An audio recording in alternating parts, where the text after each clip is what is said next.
تو در جریان نبودی که من به طور رسمی دعوت شدم. فکر میکنه همه مثل خودشن تا همین دوی میاد.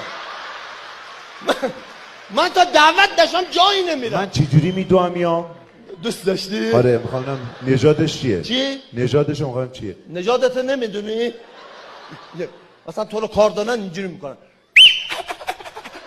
اینجوری میکنم؟ ولی من برعکس تو. آها. من تا رسما کتما دعوت نشم کتما بیا اینجا. بله. میشه خواهش کنم برای ما تعریف کنی کی شما رو دعوت کرده مشهد؟ بله.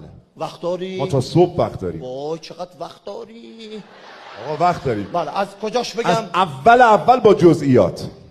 اول با جزئیات. بله. خیلی وقت داری. خیلی وقت داریم. من دیروز صبح اخا شدم. خب رفتم دستشویی. آقا دستشویی اول دستشویی. آقا بعد دستشویی نگو دیگه. پس نگو اول. خب بعد دستشویی. بعد دستشویی. بعد دستشویی فهمیدم زود پا شدم هنوز دارم. آقا برگشتم دستشویی. آقا من اشتباه کردم. شما اولشو ول کن برو وسط یهو وسط. آره برو سر زر نزن از اول. من نمیدونستم اینا رو میگی. یهو وسط. برو وسط. بله. وسط نهار خوردیم زیادم خوردیم. رفتیم دستشویی.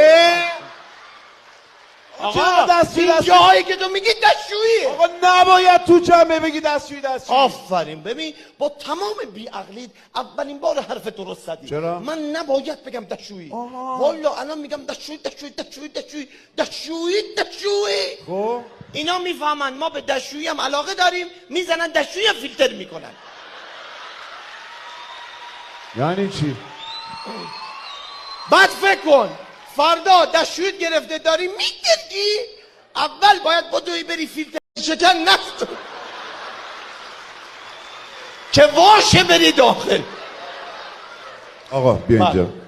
سریع تعریف کن کی تو رو دعوت کرده. بله خواهش میکنم. بعد دستشویی رو بگم. اصلا ولش کن دستشویی ولش کن. الان میگم من رمزی صحبت کنیم. یعنی چی؟ تو رو نشون دادم منظور دستشویی باشه.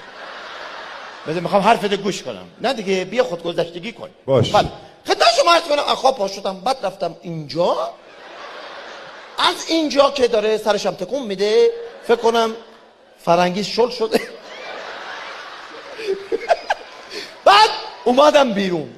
به من خبر رسید این خانم که تهیه کننده خانم باریک نژاد هست. بله کی؟ خانم باریک نژاد تهیه کنندمون دیگه.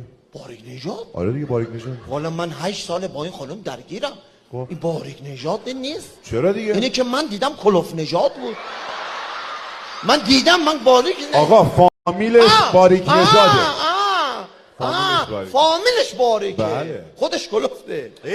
آقا من دیدم حالا میاد میبینم. حالا ولش کن. خب بعد شنیدم که در شو کنسرت جنگ حالا هرچی هست. جنگ خنده است. بله هرچی هست 20 صاحب برنامه گذاشته منو دعوت نکرده. منم گفتم غلط کرده با مجریش. سریع پا شدم اومدم اول برنامه حالش رو بگیرم. حالا بگو با چی اومدی؟ با چی اومدی؟ به تو هیچ ربطی نداره.